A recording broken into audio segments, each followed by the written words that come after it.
So with The Gentleman being a movie about gentlemanly gangsters, I decided to look the part and act the part.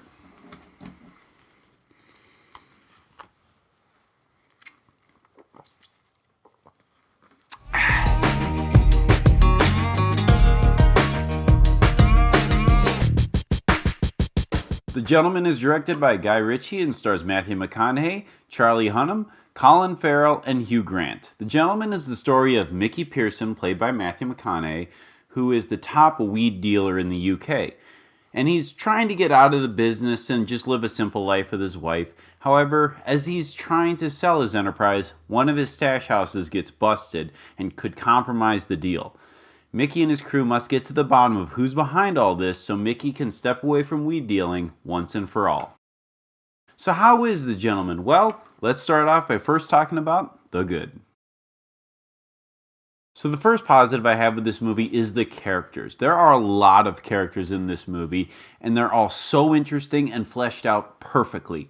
And for a movie that has a lot of characters, it does a great job of keeping them balanced. Each character brings something different to the table and gets their time in the spotlight. On top of that, all the characters are incredibly well acted. Matthew McConaughey brings a classic Matthew McConaughey performance to the table. The trailers kind of hinted that his performance would be a bit more over the top and unhinged, but that's really not the case. He plays classic Matthew McConaughey, meaning he's calculated, he's laid back, charismatic. Now, I know not everyone's a huge fan of Matthew McConaughey, so that's going to be good news for some and bad news for others. But for me, classic McConaughey is always welcome, and I loved it. And all the other actors, Charlie Hunnam, Hugh Grant, Colin Farrell, they all did fantastic. Another positive I have with this movie is the story structure. The story is told by Hugh Grant's character. He narrates the story, and seriously, Hugh Grant needs to narrate a few audiobooks because he is great. He's a really good storyteller, he's funny, and his narration really adds something to the movie. On top of Grant's great narration, the story moves at a great pace. Nothing ever feels rushed, and at the same time, nothing ever feels like it drags either. I really dug the story of this movie. I found it really interesting.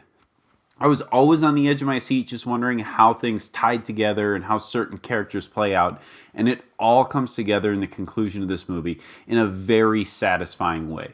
With all that said, I have just a few negatives with this movie, so let's get into the bad. So the only real negative I have with this movie is the editing. Sometimes the editing just feels a little sloppy or just a little unorthodox. For the most part, it's fine. But in a few scenes, how they were edited was just a little distracting.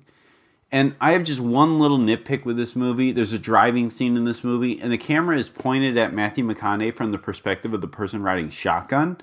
The background outside the window just looks a little off to me.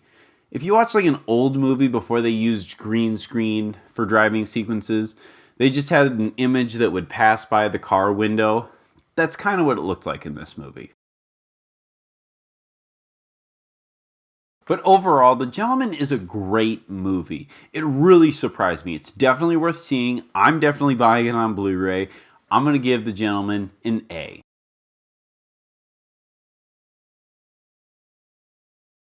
Thank you so much for watching. Please leave a like, subscribe, and hit that notification bell to keep yourself updated on future content. Next week, I plan on reviewing the rhythm section starring Blake Lively, so stay tuned for that.